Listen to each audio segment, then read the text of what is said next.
The royal family, the epitome of high standards, decency and dignity. From the Queen to minor royals, the House of Windsor live under the constant glare of public scrutiny. Harry was dressed in this Nazi uniform. When that photograph was revealed and was published by the newspapers, all hell broke out. When they fall from grace, it's front-page news. The Prince of Wales was in fact in love with another woman. That exposed the whole fragile state of the marriage. Whether it's what they're saying... For Prince Philip to refer to them as having slitty eyes, I mean, that's completely unacceptable. How they're behaving. He had not enough to do. He was falling out of nightclubs, somewhat inebriated. Or who they fall in love with. He was divorced. She was a princess. The royal household were absolutely aghast. The media had an absolute field day when this relationship became public. This was a very racy royal girlfriend indeed. Royal scandals matter. The repercussions ripple through Britain. For the first time, you have a senior member of the royal family actually telling the world what is wrong with her marriage. Controversy can even cast questions over the crown itself. You think, well, why are we having a royal family if this is how they behave? Some royal scandals are beyond the palace's control, whether it's unwanted intruders. It was a huge scandal at the time, horrifying for a nation who expect their monarch to be better protected. Or troublesome in-laws. There will always be debacles with the Markles, and whenever they step into the light, they will cause another scandal. These are the stories that caused scandals at the palace, told by those that witnessed them. But the whole thing was embarrassing for the royal family. Not only did she wash her dirty linen in public, before it was washed, she held it up so everybody could see every little stain.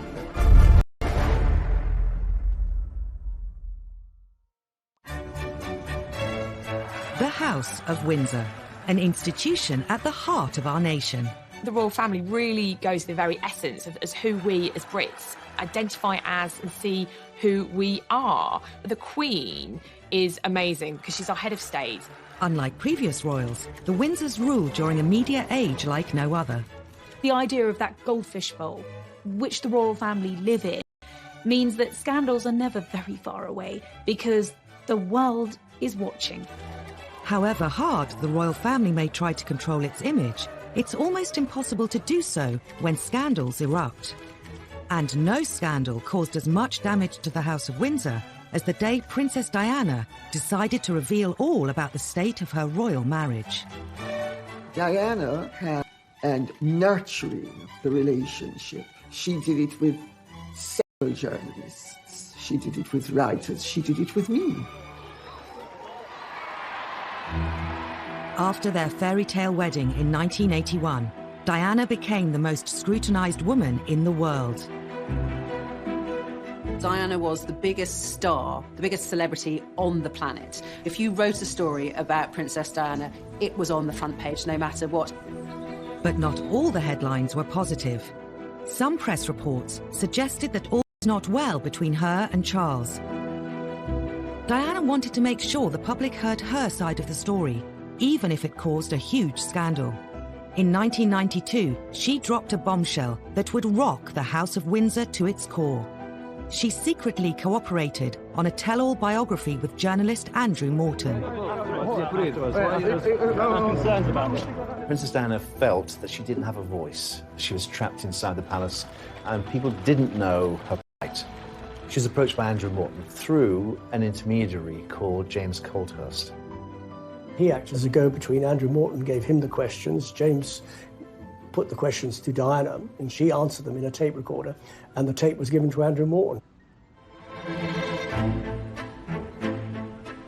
Colthurst made repeated clandestine visits to Kensington Palace and taped several conversations with Diana. I was working with Diana in 1992 and was completely unaware of her liaison with the go-between James Colthurst. Had I been aware of it, or had I been advised of it at that particular time, I would have probably encouraged her not to do it. Diana's butler, Paul Burrell, was one of her closest confidants. Even he was kept in the dark until shortly before the book's publication. I remember saying to her, "Do you think it's a good idea?" And she said, "Well, it's done now. It's too late." She didn't seem to care. This was her chance to tell the world exactly what she felt. During the conversations, Diana had revealed some of her most intimate secrets. Andrew Morton knew when published they would cause a sensation. He just could not believe what he was seeing. I mean, he knew he'd struck gold, but he was brave, and he was determined to go ahead and publish. In the weeks before the book's release, rumours of its existence circulated amongst the press. During an official visit to Budapest, Diana was confronted by the Queen's press secretary, Dickie Arbiter.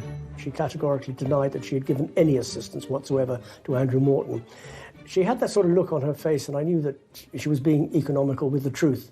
But you don't tell... The story was published in January 1992. It shocked the world, though many greeted its claims with disbelief. The motivation was to tell the truth. For once, forget the propaganda. The royal family, the epitome of high standards, decency and dignity. From the Queen to minor royals, the House of Windsor live under the constant glare of public scrutiny. Harry was dressed in this Nazi uniform. When that photograph was revealed and was published by the newspapers, all hell broke out. When they fall from grace, it's front-page news. The Prince of Wales was in fact in love with another woman. That exposed the whole fragile state of the marriage. Whether it's what they're saying... For Prince Philip to refer to them as having slitty eyes, I mean, that's completely unacceptable. How they're behaving. He had not enough to do. He was falling out of nightclubs, somewhat inebriated. Or who they fall in love with. He was divorced. She was a princess. The royal household were absolutely aghast. The media had an absolute field day when this relationship became public. This was a very racy royal girlfriend indeed. Royal scandals matter. The repercussions ripple through Britain. For the first time, you have a senior member of the royal family actually telling the world what is wrong with her marriage. Controversy can even cast questions over the crown itself. You think, well, why are we having a royal family if this is how they behave? Some royal scandals are beyond the palace's control, whether it's unwanted intruders. It was a huge scandal at the time, horrifying for a nation who expect their monarch to be better protected. Or troublesome in-laws. There will always be debacles with the Markles, and whenever they step into the light, they will cause another scandal. These are the stories that caused scandals at the palace, told by those that witnessed them. But the whole thing was embarrassing for the royal family. Not only did she wash her dirty linen in public, before it was washed, she held it up so everybody could see every little stain.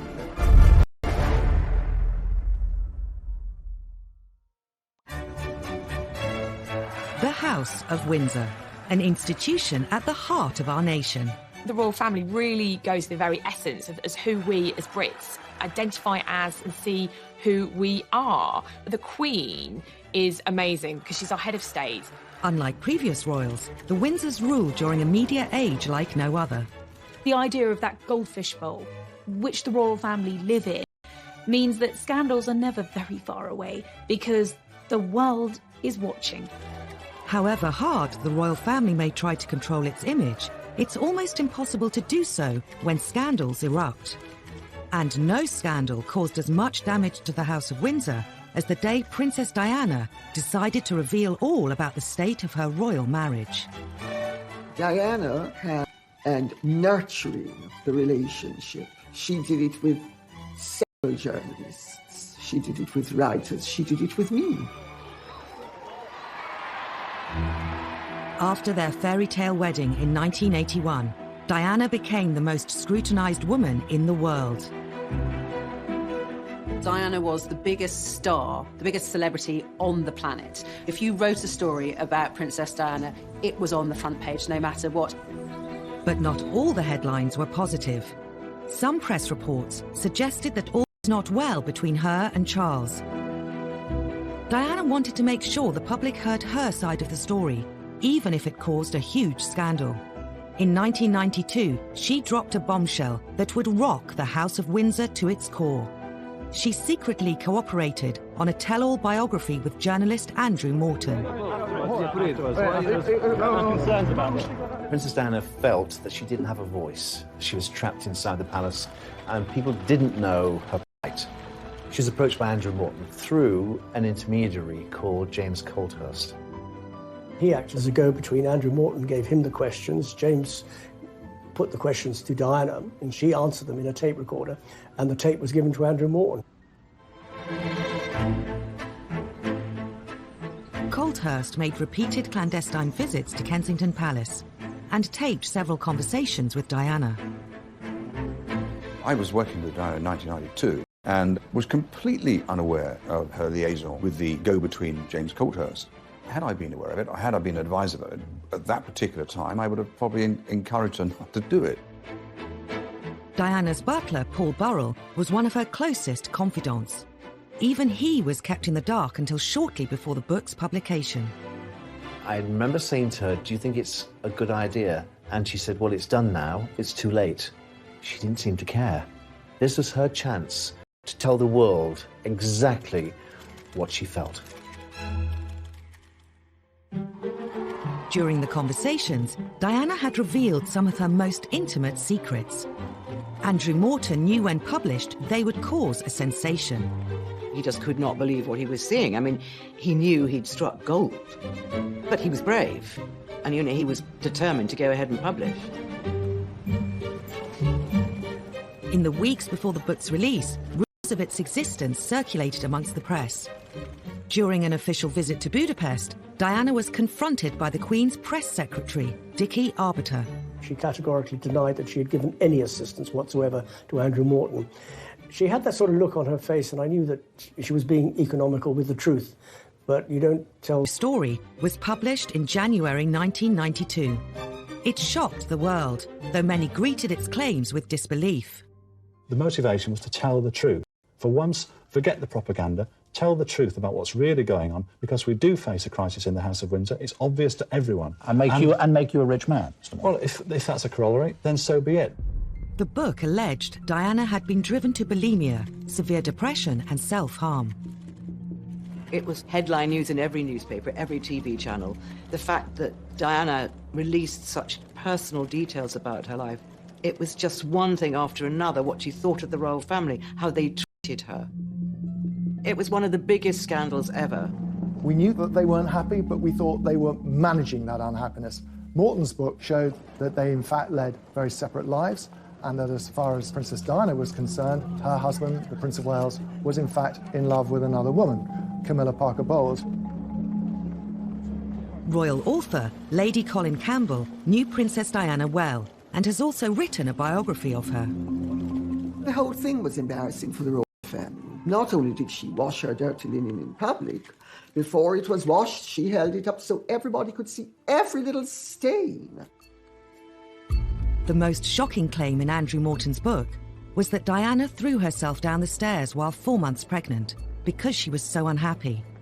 While many poured scorn on the claim, Paul Burrell says he remembers the incident well. I was actually at Sandringham when I heard this enormous clatter on the wooden staircase to find the princess halfway down it, faking a tumble while she was carrying Prince William. There's no way on this planet that she would put at harm her unborn baby, but she wanted attention. I think the Andrew Morton book was a cry for help. Diana and Charles's marriage was under the spotlight like never before. So too his relationship with Camilla Parker Bowles. After Diana and Charles's separation, he decided it was his turn to bear all to the media. In an ITV documentary, he admitted he'd been unfaithful during the marriage, but only after it had irretrievably broken down. Now that Charles's affair with Camilla was public knowledge, Diana was determined to use the media to hit back again, with the biggest royal interview of all time. The princess always thought that revenge was a dish best served cold. Undeterred by the scandal that would inevitably ensue, once again Diana secretly collaborated with a journalist to broadcast her side of the story.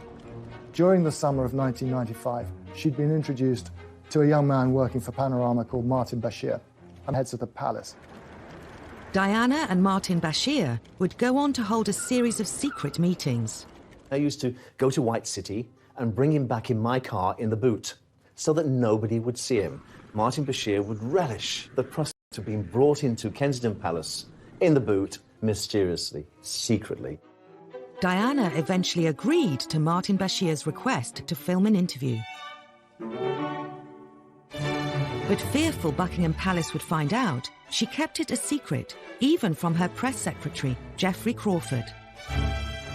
At the time, for her press secretary and for the Queen not to know that this explosive interview was being planned and then filmed and then broadcast without knowledge was an extraordinary breach of protocol. Paul Burrell had helped arrange Diana's meetings with Bashir, but she was obsessed with secrecy. It was a Sunday afternoon. The princess said, "You haven't seen your family this week. Why don't you go home and see your wife and children?" I thought, this is strange. I took the opportunity to go home. The coast was now clear.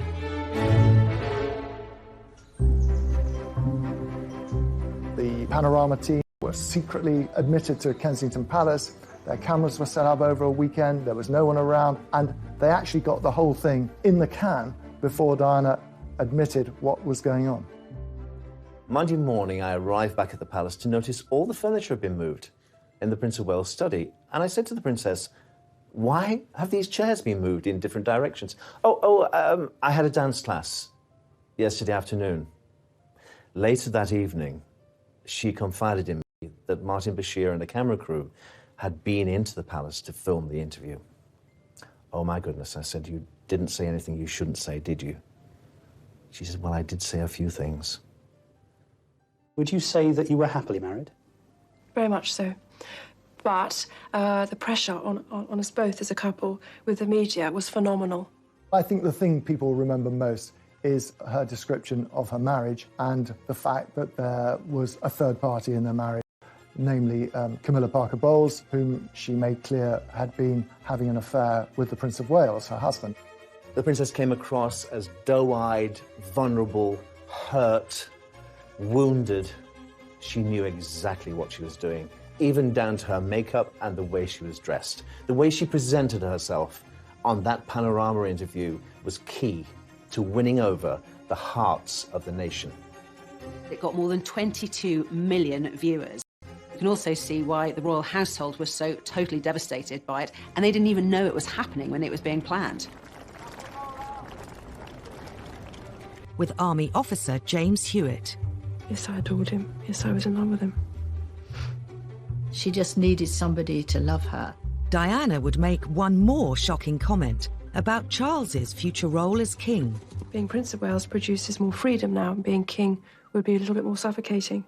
And because I know the character, I would think that the top job, as I call it, would bring enormous limitations to him. And I don't know whether he could adapt to that. Some think Diana was driven by an ulterior motive.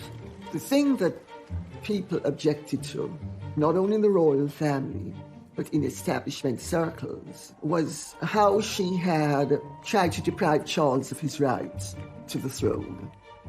Her agenda was, if the Queen dies and Charles is out of the line of succession, William becomes king and she can work herself into the position of being regent. I mean, the whole thing was madness. Diana's interview made headlines the world over. The House of Windsor was under scrutiny like never before. So for the first time, it's in modern royal history, you have a senior member of the royal family actually telling the world what is wrong with her marriage, what is wrong with her husband, why I'm so unhappy in this, why it's about time that I left the royal family. That was the story. It was a story that nobody really expected would happen, but it did. A scandal could bring down the monarchy. Diana almost did. She wouldn't have been proud of that. But I think the royal family are only there for as long as people want them to be there. Diana's revelations were a watershed for the House of Windsor. However, she wasn't the only royal to court publicity and cause scandal. The Queen Mother in particular was incensed that in one fell swoop, Edward had managed to set them up to be complete laughingstocks.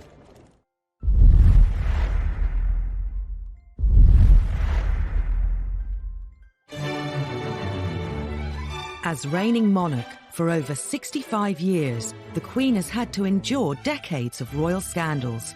Many have involved her 4 children. The youngest, Prince Edward, and his wife Sophie, nowadays keep a low profile. He's the only one with a successful marriage of the Queen's 3 boys. He's the only one whose marriage hasn't ended in divorce, still happily married with 2 children. In his younger days, Edward attracted his fair share of headlines. Like Diana, he courted the media, in his case with sometimes disastrous results. Edward's first taste of controversy came in 1986. After graduating from Cambridge University, he followed his father theatre, but Edward decided to go into the Marines, which was a surprise for some people because he didn't appear to be cut out for it. This was a classic example where someone should have taken Edward on one side and said, this might not be your cup of tea. Just 4 months into his training at Sandhurst, Edward dropped a bombshell. Ingrid Seward was writing a biography of him at the time. Prince Edward was home for the weekend, and he told his family that he was going to quit the Marines. They said, don't be ridiculous. And they talked him round. He said, oh, OK, I'll stay. And he drove back to his base camp the next morning and handed in his resignation. And Princess Anne was driving back to Gloucestershire and nearly put a car in the ditch when she heard on the radio that Edward had resigned, because the last thing she knew, that they'd had this really good talk, and he'd said he'd stay in. The news was received with natural disappointment that His Royal Highness had come to this decision. Some members of the royal family felt he'd let the side down. The Queen Mother was one who felt disappointed in her grandson's behaviour. His father, Prince Philip, was apparently very upset and angry because, of course, you know, what's a royal to do if they're not to be in the armed forces? Soldiers make an oath to Queen and country. For a member of the royal family not to be up to it in terms of joining a military unit was damaging. After quitting the Marines, Edward was free to indulge his real passion. Hurrah, hurrah! During university, he'd developed a love for the performing arts. Edward had always been seen as a man who seemed to be at his happiest on the stage. He also managed to convince other members of the House of Windsor to take part in a TV special, It's a Royal Knockout. All this quasi-excitement doesn't really matter a damn to you, then? No, we're the strong silent types. We're the best blue bandits there are. The programme was widely seen as a really low point for the House of Windsor. It was an incredibly kind of toe-curlingly embarrassing affair. You've got the members of the royal family prancing in period costume. They look like extras from the Tudor court. I think it was quite dangerous for the royal family in a way, because you think, well, why are we having a royal family if this is how they behave? If you see these people running around, mucking about like 6-year-olds or 3-year-olds even, and you think, well, am I giving my taxpayers' money with this? It's nonsense. On the day the programme was filmed, Edward gave a press conference to the waiting media, but it turned into yet another Have you? Well, thanks for sounding so bloody enthusiastic. Richard Kay was the Daily Mail's royal correspondent covering the day's events and was at the press conference. And he said, what did you think of it? Well, we couldn't really answer because we hadn't been allowed to see it, at which point Edward sort of threw his toys out of the pram, if you like. What did you think of it? Thanks. I thought it was great. He displayed a very impetuous side of his character, and of course it was reflected in the television broadcasts and the newspaper accounts at the time. If Edward hoped It's a Royal Knockout would bring the royal family's image up to date, the whole affair did precisely the opposite. The Queen Mother in particular was incensed that in one fell swoop, Edward had managed to set them up to be complete laughingstocks. And she, having tried so hard to kind of reposition her family and obviously her daughter as monarch with dignity and gravitas, prancing around in Tudor costume, kind of laughing and braying in front of the cameras, it took them back several years. The fiasco didn't deter Edward from embarking on a career in television. In 1993, he started his own TV company, Ardent Productions. At the time, he made the mistake in saying, well, I'm not going to work on my royal connections, but practically every documentary he made had a royal connection. In 2001, Ardent were commissioned to make a series called A to Z of Royalty for an American TV channel. Prince William was about to start university at St Andrews. At the time, it was a big story. There was an agreement in place between the palace and the media that we would turn up to cover Prince William's first day at university, and we would then leave, which we all duly did. Except there was one film crew that didn't pack up and leave, and ironically enough, that was Edward's. Edward's film crew broke the agreement Clarence House struck with the media and continued to film around the university. Edward and his media career once again attracted all the wrong headlines. Edward was very defensive about it, maintaining that they weren't stalking Prince William, they were merely doing some extra shots they wanted to take up there. It did look very much like there were two rules. One rule for the working press, if you like, the media, and another for the royal family. It looked like favouritism. Press reports claimed Ardent's bungling caused a huge bust-up between Edward and William's father. Prince Charles was apoplectic about it. When news reached him that there was still a camera there, there was quite a colourful phone conversation had between the two brothers. Ardent were forced to issue a public apology. It was a massive case, end of Edward's fledgling production career. Edward's television career was subject to press ridicule from the beginning. It was symbolic of the media's changing relationship with the royals. In the years immediately after the war, the British media showed far more deference to the monarchy. But in the 1950s, that began to change. The threat of scandal forced Princess Margaret to abandon her plans to marry. Her suitor, a member of the royal staff, named Peter Townsend. Peter Townsend was a war hero, a fighter pilot, very glamorous. But Peter Townsend had been married before, and in those days that created a huge scandal. The obstacles were enormous. He was divorced, she was a princess, the royal household were absolutely aghast. It was seen as a scandal because you can't do that as a royal. You can't get involved with somebody who is divorced. It's not done. Sir Alan Lascelles, who was the private secretary to the Queen, when Townsend went to tell him of the news that they intended to marry, Lascelles said, "You must be either mad or bad or both." The Royal Marriages Act meant Margaret needed her sister the Queen to agree to the marriage. But her role as head of the church placed Elizabeth in a compromising situation. The Queen was head of the Church of England, therefore could not condone the remarriage of divorced people in church. So for Princess Margaret, that was going to be tricky. Divorce was a dirty word. It was a dirty word in terms of the church. It was a dirty word in terms of government. In those days, the church did not recognise divorce. They knew it was happening, but they didn't recognise it. They didn't like it. As the church and the powers in the government pressed the Queen to oppose the marriage, the romance was about to become public knowledge. An eagle-eyed reporter saw Margaret brush a bit of fluff off Group Captain Peter Townsend's RAF tunic, and royals don't brush fluff off the hired help's tunic, and they thought, aha, there's something here. It was out in the open, they couldn't disguise it. That gesture of the bit of fluff went right round the world and was, in fact, a major story which led unquestionably to a crisis. This was a public display of affection which was very unwise. The press latched onto this enticing story. It offered romance, drama, and real danger for the House of Windsor. The country was hooked. Margaret was really the first celebrity royal. People were fascinated in her life, and she was dating someone who was a controversial character, and this was quite a racy royal romance, so it made the headlines.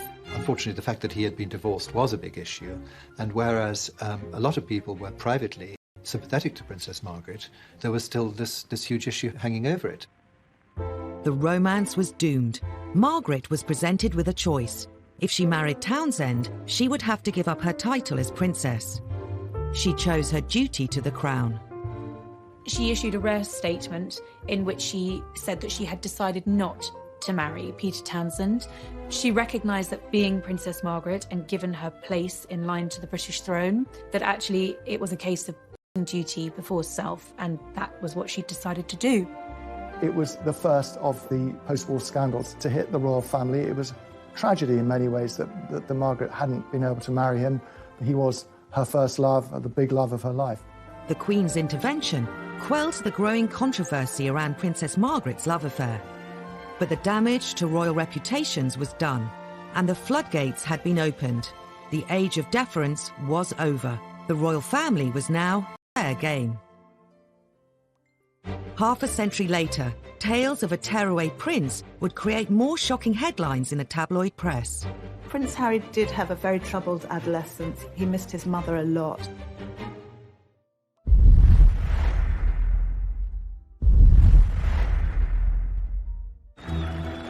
Prince Harry. He served Queen and country.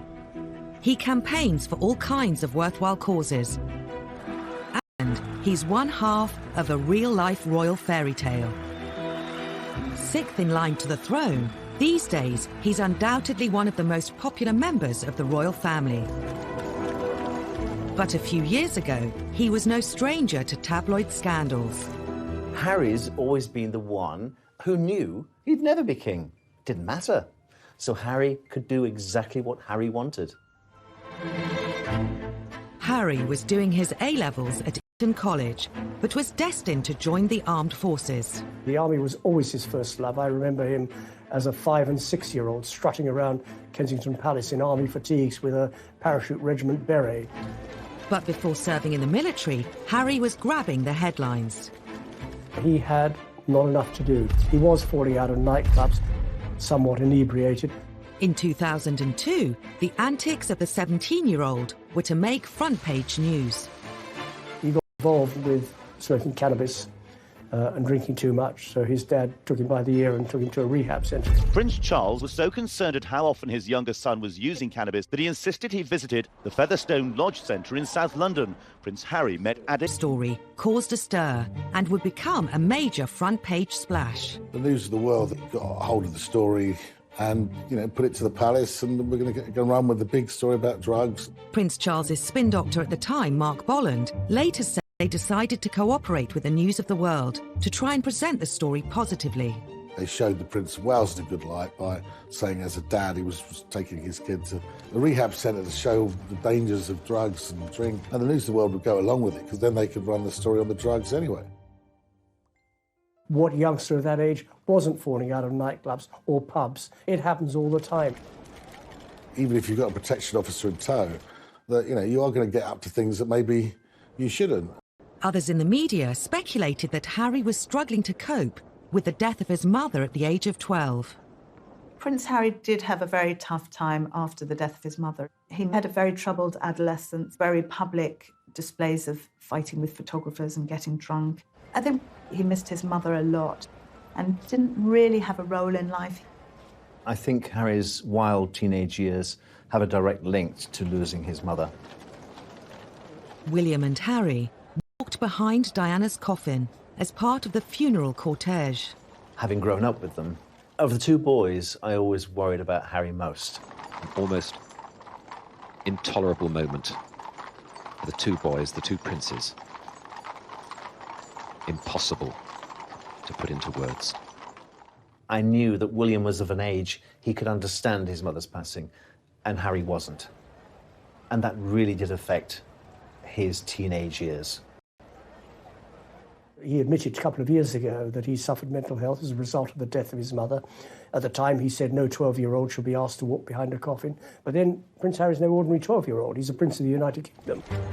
After the rehab story, the press became increasingly interested in Harry's personal life. This was a difficult time for Harry. When Harry and William were at school, the press had voluntarily signed this agreement with the palace that they would give the boys their privacy. That was a big deal on Fleet Street. They were prepared to do that. But of course, once they left school, all bets were off. With Harry viewed as fair game by the tabloids, the floodgates opened. It was a fancy dress party with a colonial theme. Harry for some reason beyond most people's understanding, decided that he was going to dress up with Nazi insignia, which a guest caught and photographed and sold to the Sun.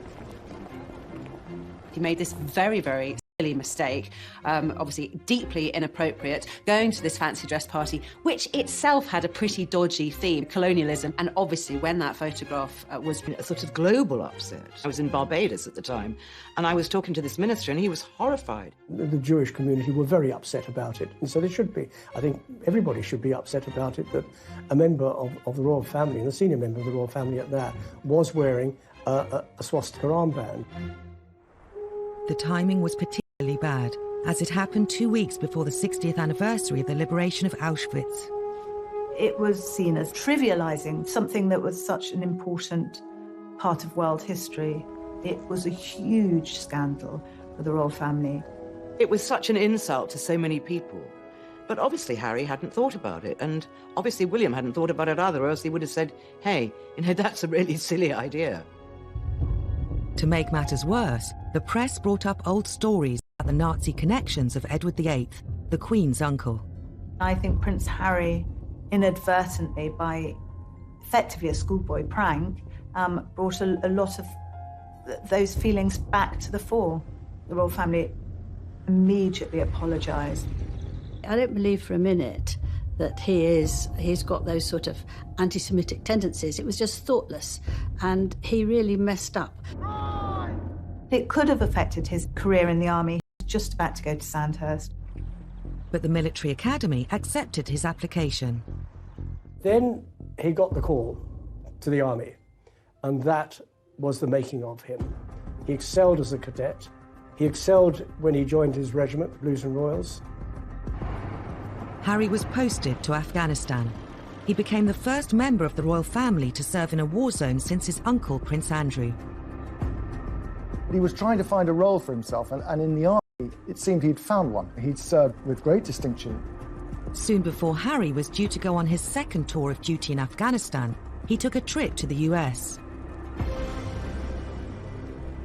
I think going to Vegas was really Harry having his last hurrah before going to war. Harry was going to the front line. In August 2012, footage emerged of Harry at a Las Vegas pool party surrounded by women in bikinis. He let off steam in a way which sort of raised eyebrows. I think that's at the very least. He probably felt no 100% guarantee that he was going to come back in one piece. He might come back in a body bag, might as well let his hair down. And then he did just that. But his send-off party left him with more than just a hangover. He was snapped naked after a game of strip billiards in his hotel suite. The scandal went global. This was front page news. Harry naked in Vegas. I'm not saying that he shouldn't have done it, but his protection team have let him down again. This was a naked body stall, things going wrong, and on this particular occasion they didn't. The photos rapidly spread across the world. There was a strong effort by the palace to suppress the pictures, to prevent them being published in this country, and for some time that held firm. It was quite ludicrous, really, because they'd already been seen by anyone who's got a computer or a phone. They could just tap in and look at them. A few days later, those pictures of the party-loving prince made a splash in this country too. He was portrayed in the media as a foolish young man who had some life lessons to learn. In many ways, it was rather unfair. I mean, he was only doing what a lot of young men of his age do. I think at the end of the day, when the pictures started appearing, it endeared Harry to the great British public. They thought, hey, he's one of us. Ultimately, it was a phase Harry was going through, like a lot of kids go through, and just part of his growing up. Today, Harry has dedicated himself to helping young people in mental health charities. And of course, he's very happily married. Some think Harry's wild days actually helped cement his place in the hearts of the public. I think the whole world love Harry. Welcome to Canada! They love a sort of bad boy who's become a good boy, and he's got a lot of charisma. Harry is a progressive modern royal. You either want the royals to be modern or you don't. If they're not modern, they're complaining about them not being modern. If they do modern things, then still complaining. You can't have it both ways. Prince Harry cares a great deal about how he's perceived. But the same couldn't be said of his grandfather. I think there's always a slight intake of breath whenever we used to see the Duke of Edinburgh on public engagements, because you never quite knew what he was going to say or do next. They don't sound entirely native. He does have an extraordinary ability to put his foot in it.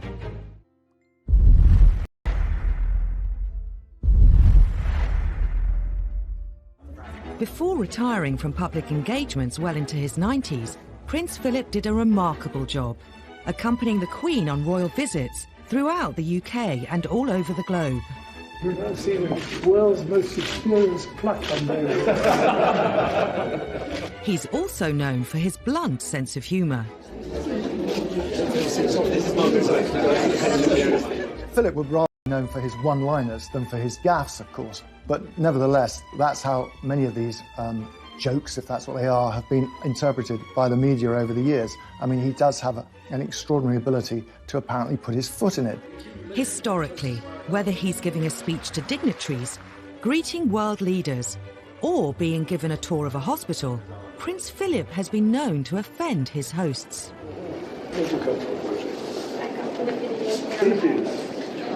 Like intake of breath whenever we used to see the Duke of Edinburgh on public engagements, because you never quite knew what he was going to say or do next. And that's led to a string of scandals and a huge array of headlines. The Duke of Edinburgh definitely has a reputation for being gaffe-prone. Some of them are funny. Thank you very much indeed for your kind welcome and for the very nice things you've said about me, and also for this excellent dinner. I can tell you that I'm prepared to grace almost anything for a meal like that. Some of them are very non-PC. Prince Philip today unveiled an award, but also at one point observed that a somewhat dilapidated fuse box looked as though it was put in by an Indian. And some of them are downright offensive. They don't sound entirely native. I just don't think he can help himself. He just says what he thinks. And I suppose in the 1920s and 1930s you could get away with that. Prince Philip is a law unto himself. I think it would take a very, very brave person to say, sir, by the way, can you just tone it down a bit? No one tells Prince Philip what to do, first and foremost. He is his own man. He says what he thinks and what he feels. At the centre of a storm, the Duke visiting Ely Cathedral today, saying nothing more about handguns. On his behalf, though, a lengthy apology from Buckingham Palace after he questioned the wisdom of new restrictions. He is trying to say the right thing, and sometimes it doesn't come out quite right. He's always taken the view that his role is an icebreaker. The Queen is actually remarkably shy. In 2013, Philip met Nobel Prize-winning education campaigner Malala Yousafzai. There's one thing about children going to school. They go to school because the parents don't want them in the house. Instead of putting people at ease, sometimes he puts them in the spotlight. In 2010, Navy Sea Cadet Elizabeth Rendell made national news when the Duke asked her if she worked in a strip club. He was with people in uniform. He's always much more comfortable with naval and army types, and he obviously felt secure in their surrounding that he could crack a joke. While people in the UK are used to his old-fashioned sense of humour, on the international stage, the Duke has sometimes threatened diplomatic relations with foreign countries. I don't think he means any genuine offence when he makes these one-liners, but unfortunately, he has offended nations and peoples around the world. In 2009, the Duke committed one of his most high-profile blunders when meeting Barack and Michelle Obama. Meetings with the Chinese, the Russians, David Cameron. Can you tell the difference between I think Prince Philip asking whether you could tell the difference between Chinese, have a preponderance of saying something rude about the Chinese. In 1986, while on a state visit to China, Philip made arguably his most infamous and catastrophic blunder of all. They were behind the red flag of China for the very first time, a huge visit because of all the trade potential. And it went terribly well, up and until Philip's comment. He described Beijing as ghastly and then made further offensive comments about the Chinese people. I was there when he said to a group of students, if you stay here any longer, you'll get slit eyes. The students themselves weren't offended. However, the hosts were, and there was an enormous diplomatic mission undertaken to smooth things over Of course, on the surface, everyone said they weren't offended at all, but we were always told that behind the scenes, things were very fraught. I don't think the Queen was overly impressed with that one. The Duke's gaffes may cause tension, but the press have always lapped them up. Some who know the royals feel Philip is treated unfairly. Prince Philip likes to relate to people on a human level. He tells jokes that are funny.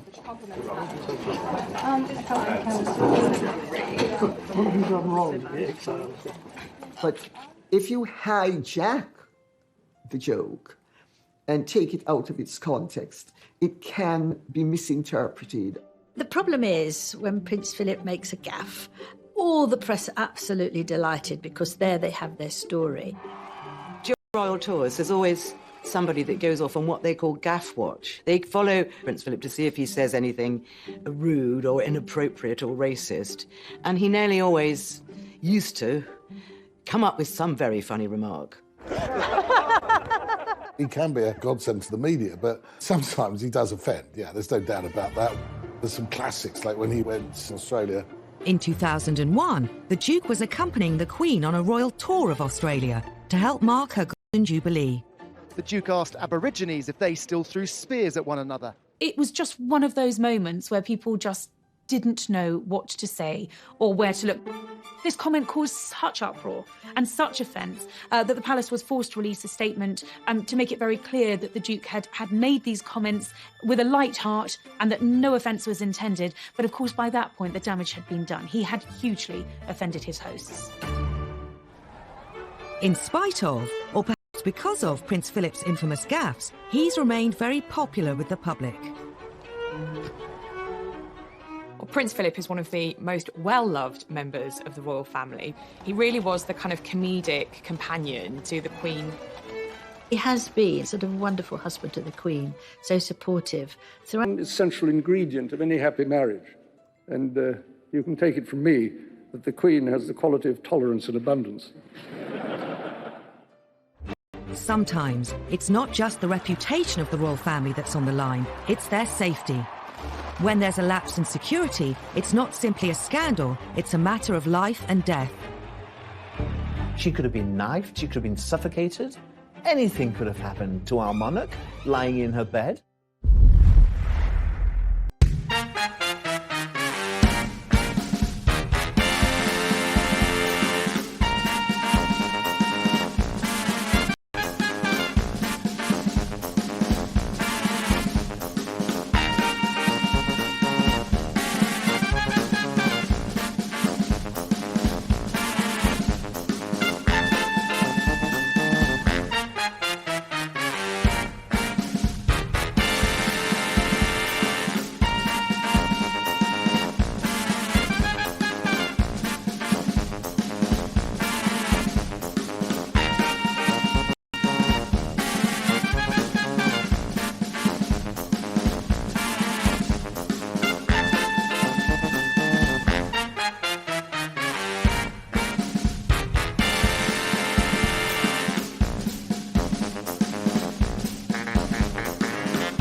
Used to seeing the public lives of the royals, what goes on behind palace walls has always been more of a mystery.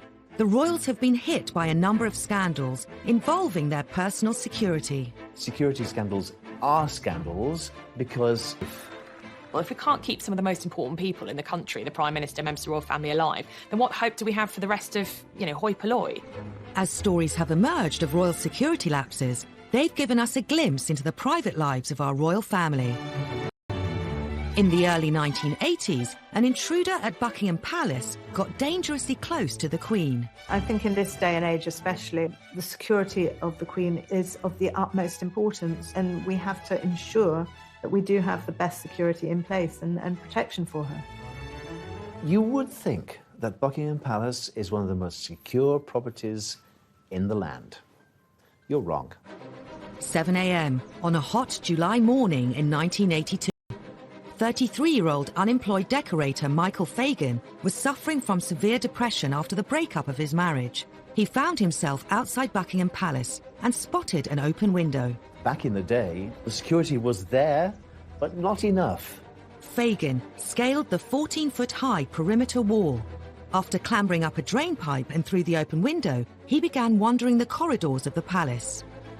Within minutes, he reached the wing housing the royal apartments, including the Queen's bedroom. He had managed to completely evade royal protection and security and get straight to the Queen. On his way in, Fagan had set off an alarm sensor, but thinking the alarm was faulty, the police silenced it. To make matters worse, the armed police officer, who should have been outside the royal bedroom, was away from his post. Fagan walked straight into the Queen's bedroom, where she was fast asleep. He could easily have killed the Queen in her bed, and that would have been it. He sat on her bed, and apparently she kept him calm by having a nice chat. Minutes later, the palace police bundled him out of the room. Her Majesty told me the story personally. I said, well, that's extraordinary. She's plus. He was gripping a broken ashtray and he was bleeding on my counterpane. All she was worried about was the bloodstain on her bedclothes. She wasn't worried about her safety at all. Anything could have happened to our monarch lying in her bed. She could have been knifed, she could have been suffocated. It was a huge scandal at the time, horrifying for a nation who expect their monarch to be better protected.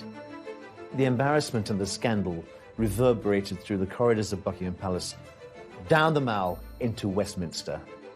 It was such a national scandal that the Home Secretary offered his resignation. The Queen said no, but he obviously felt embarrassed enough to offer it, and I think that was right.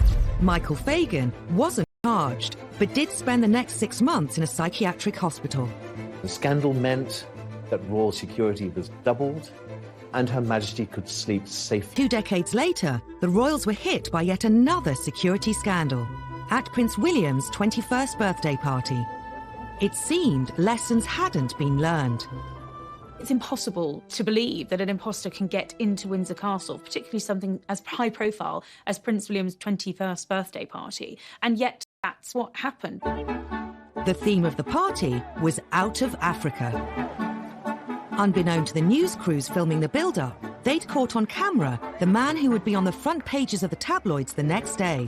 And it wasn't the birthday boy. Happy birthday! Dressed as Osama bin Laden wearing a ball gown, a little-known comedian, Aaron Barshak, the self-styled comedy terrorist, was parading around Windsor's streets, pretending to be one of Will's party guests. You can see from the footage Barshak walking up Castlegate, up to the castle, all dressed up as a comedy terrorist with a big black beard and his robes. Because, of course, trying to monitor who's meant to be there and who's not meant to be there when everybody is dressed in ridiculous outfits does make it harder for the security services. However, the comedian was dressed in a pink dress and a fake beard, so he clearly didn't fit with the theme. He should have set security alarm bells going much earlier than he did. But in fact, he was able to slip in undetected. How he managed to scale the walls, how he subsequently managed to infiltrate the party. I mean, this was the stuff of almost unbelievable reports the next day. The walls of Windsor Castle successfully kept out the rebel barons in the 13th century, but they were no match for a man in a peach-coloured ball gown and a false beard. He managed to get past the police security and into the castle, which, by the way, is a pretty big place, straight into the party. I mean, that was a huge security breach. Barshak climbed onto the stage where Prince William was making a speech. He kissed him on the cheek before eventually being detained. He certainly shouldn't have been allowed to get anywhere near, let alone kissing distance, of William. The fact that he got on stage, no one realised anything was wrong until Prince William looked at him and said, "Who the hell are you?" It is rare for almost all senior members of the royal family to be gathered together in one place. And if Barshak had been someone with evil intent, well, you can imagine the consequences. There was a huge public outcry. David Blunkett, the Home Secretary at the time, had to make grovelling apologies on behalf of the police. Security breaches don't get any bigger than that. It was a huge royal scandal, and suddenly all of the attention was off the birthday boy and on what was essentially a massive security threat. David Blunkett did also, interestingly, put the boot into the royal family. He clearly wasn't prepared to take the full blame on behalf of the police and said that the royal family had specifically asked for lighter touch policing on that night. Every tourist would be talking about a very different story today. Could the lax security around the royals have prompted the idea behind the next breach? Less than 6 months later, an undercover reporter infiltrated the royal household and got a job as a footman.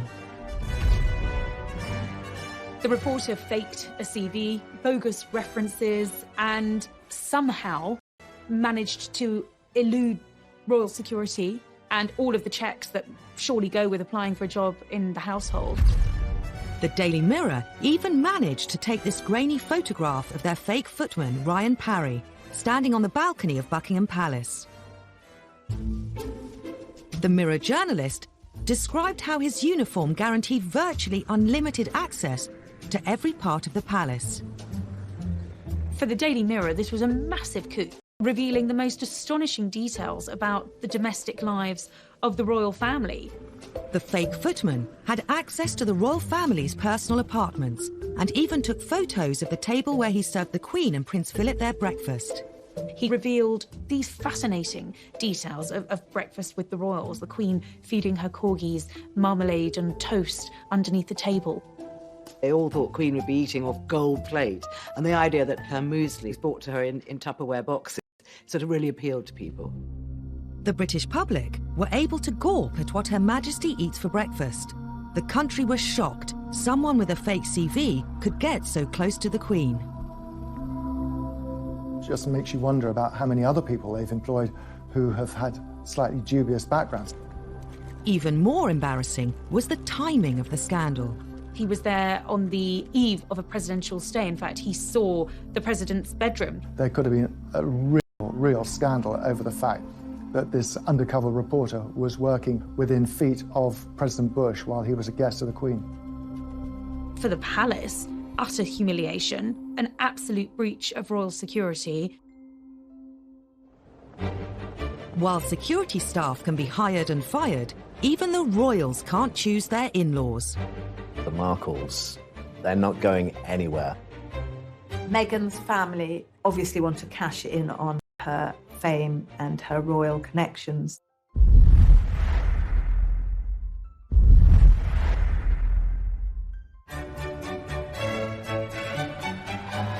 May 2018, Prince Harry married Meghan Markle in a fairy tale wedding, watched by the world. I think the wedding of Prince Harry and Meghan Markle really captured most people's imagination, and it was like a film set. I think it was an American in the royal family, and the royal wedding itself was like a giant street party. Everybody loved it. For the Windsors, a royal wedding means welcoming a new set of in-laws into the family. The royals have had a brilliant way at dealing with the in-laws. We always used to call them the outlaws because they were not hugely welcomed in. But that has changed in recent years. The royals are now much more welcoming to those whose families, of those who marry into them. But new in-laws can bring their own potential for scandal beyond the control of the palace press machine.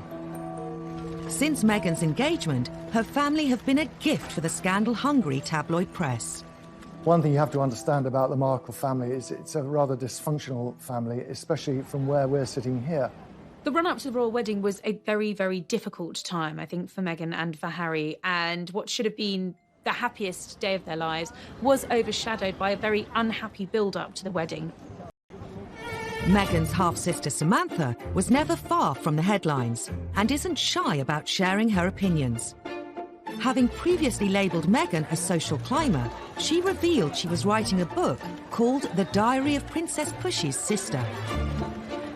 Meghan and her half-sister Samantha have never been close. It is abundantly clear that Samantha Markle is deeply jealous of her.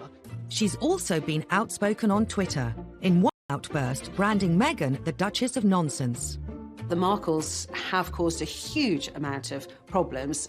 Samantha is off the rails as far as the things that she says. In the weeks before the wedding, the scandals kept coming. Many of the Markles have been keen to cash in on their fame through their new royal connection. And no one is doing that better than Tyler Dooley, her nephew, who is growing cannabis. Quite legally, he decided that he was going to launch a brand of cannabis called Markle's Sparkle. You can't control the families they marry into, particularly if the families they're marrying into are on the other side of the world, in the United States. They are citizens of another country. They do things in a different way. Some royal observers think the problems with Meghan's family became even worse after Harry appeared on Radio 4's Today programme. Were there family traditions you had to explain to her?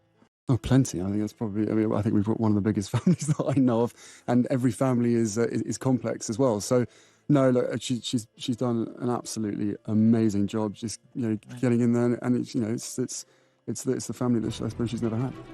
Harry's comment about Meghan's family sparked a very public war of words with the Markles. It was a crass remark, I think. Social media, Twitter sphere, if you like. Samantha Markle is very handy on social media, and she responded pretty much immediately, saying, well, wait a minute, there is a family here. We were all there when Meghan was growing up, and the palace should have intervened quickly to nip it in the bud. A simple invitation to the wedding would have solved it. But wedding invitations weren't forthcoming. I think Samantha Markle, along with the rest of the Markle family, have been hurt by being ostracised. I think by being pushed to the margins and left out of the biggest street party in our country last year really, really hurt them. Then, Meghan's half-brother Thomas Jr. decided to have his say in the press. He decided in his wisdom that he was going to write an open letter to Prince Harry, suggesting that he called off the wedding and saying, it's not too late, mate, to get out of it, and my half-sister is shallow and jaded and conceited. Obviously, that was mortifying for poor Meghan and Prince Harry, who really wants to protect her from her family, as far as I can see. The biggest scandal of all involved Meghan's father Thomas and some faked photographs. All had seemed well when Kensington Palace announced he would be walking his daughter Meghan down the aisle.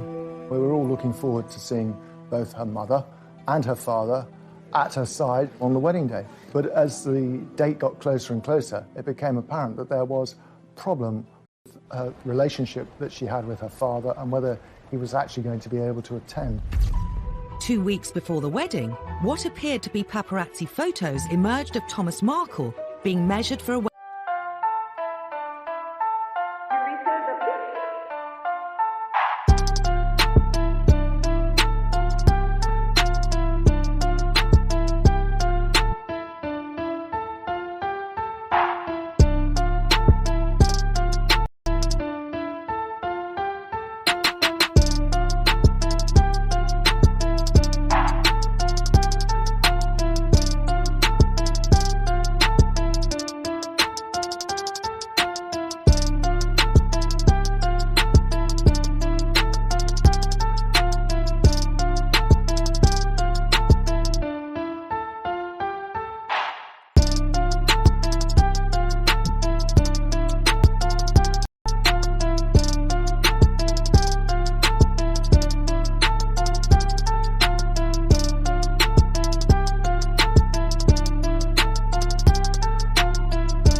wedding suit. Another image showed him in an internet cafe near his home in Mexico, looking at pictures of Meghan and Harry. But soon after their publication, it emerged that Thomas Markle had colluded with a photographer to stage the photos. During the run-up to the Meghan and Harry wedding, there was a lot of attention put on to Thomas Markle, who felt that he was getting a lot of bad publicity. He was being portrayed as a sort of reclusive, penniless slob in Mexico, was sort of the image that he felt he was getting, and he wanted to correct that image. So he decided, in his wisdom, or distinct lack of wisdom, that he would set up these photos that showed him, in his opinion, in a better light. The focus of the wedding shifted from the bride and this great British event to the bride's father. The British press had a field day. Samantha Markle admitted advising her father to do the photos. They were both accused of ruining Harry and Meghan's imminent wedding. Whether he was financially rewarded for them, we're not entirely sure, but the assumption was he was being paid for these pictures. And that started alarm bells ringing at Buckingham Palace. And then, of course, there was so much written about how this must be very, very humiliating for Meghan and what's her relationship and is he going to come to the wedding after all or not, which was, of course, the big question mark about all of that. Was Thomas going to walk Meghan down the aisle? As the clock ticked down to the big day, it was reported Thomas Markle was in hospital with heart problems, meaning he wouldn't be at the wedding. It turned into a huge fiasco for the royal family. This was a man who had to miss his daughter's wedding, who was flailing around not knowing what to do and ended up in hospital with a heart attack. In the end, Prince Charles stepped in. As a father of a daughter, more than anything, you want to give your daughter away, I'm certain, at her wedding, and the fact that he couldn't do that must be a sense of deep, deep sadness to him. Could the whole scandal have been avoided? Now, wouldn't you think they'd learned their lessons from the past? Wouldn't you think that they'd send somebody out to America to take care of the father of the bride? Thomas Markle was a loose firework waiting to go. But Dickie Arbiter, the Queen's former press secretary, says that Buckingham Palace was powerless to intervene. A lot of people were saying prior to the wedding that maybe the palace should have done more to protect Thomas Markle. Suggests that Harry and Meghan country, first of all, got to ask the Queen's permission, if they can go. Then you've got to say to the government you want to go. Royals can't just jump on a plane. The controversy surrounding Thomas Markle and the fake photos put a huge strain on his relationship with Meghan. And there was worse to come. Meghan tried to mend the rift and wrote to her father. What did he do? He released that letter, a personal letter from his daughter to himself, to the media. If every time she writes to him or rings him, he talks to a journalist, then she's going to stop doing it. So she's going to have to cut him out of her life, I fear. To make matters worse, 6 months after the wedding, Thomas Markle appeared on TV, complaining Meghan had cut off all contact. Been trying to reach out for several weeks. Every day I try to text her. I just haven't received any comment back. And Samantha appeared on Channel 5's Jeremy Vine show to defend what she'd said about Meghan. I've got a brother. If I fall out with him, what I'm not going to do is tweet insults at him, because then he won't talk to me. Isn't that how we all work with each other? What was going on that didn't make sense is that I really started to feel protective over our father. But why insult her? I don't understand. Because he was being purposely ignored. Sure, but how does it help him to alienate Meghan? I don't understand. Help me understand. We were hoping that private channels would be used. They're not being used. When they failed, we went public. I don't think Samantha Markle is going to go away anytime soon. There will always be debacles with the Markles. They're not going anywhere. And whenever they step into the light, they will cause another scandal, another problem for Meghan and Harry. Next time on Scandals at the Palace.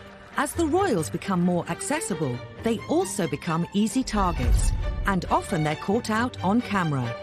And the thing which got her into hot water was that she could get access to Prince Andrew, her ex-husband, for £500,000. Where there are royals, a ferocious tabloid media, and a public desperate to know everything about them, scandals are never far away. The Iron Duke had turned into the Duke of Hazard.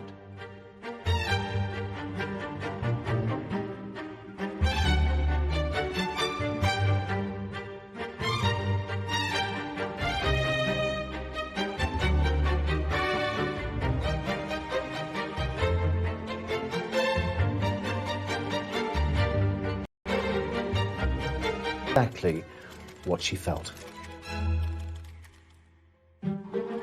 During the conversations, Diana had revealed some of her most intimate secrets. Andrew Morton knew when published they would cause a sensation. He just could not believe what he was seeing. I mean, he knew he'd struck gold, but he was brave, and he was determined to go ahead and publish. In the weeks before the book's release, rumours of its existence circulated amongst the press. During an official visit to Budapest, Diana was confronted by the Queen's press secretary, Dickie Arbiter. She categorically denied that she had given any assistance whatsoever to Andrew Morton. She had that sort of look on her face, and I knew that she was being economical with the truth. But you don't tell... The story was published in January 1992. It shocked the world, though many greeted its claims with disbelief. The motivation was to tell the truth. For once, forget the propaganda.